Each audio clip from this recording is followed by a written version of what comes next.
good morning. Sama ko si Madam. Magluto tayo ng adobong kangkong. Yan guys. Ang hilalo ni Madam ay giniling.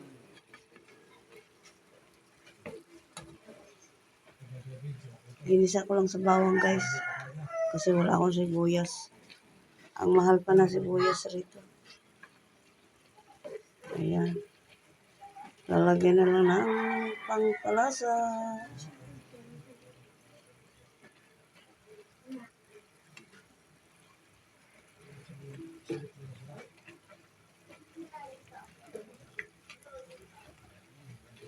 Adobong kangkong.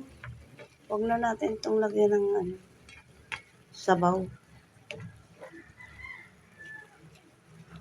Unti lang. Unti lang naman ang kakain nito guys. Kaya kahit wala ng sabaw. Ayan. Thank you for watching. Good morning, Pinas. Good morning, followers and viewers. Salamat sa inyong suporta, lalo na sa aking mga junaks at mga kapatid. Pag napadaan sa wall nyo to,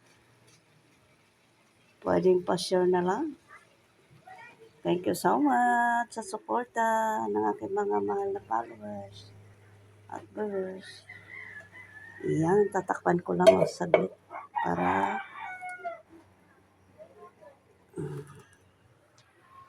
ayan, ang inyong abang lingkod. Bye-bye, bye-bye.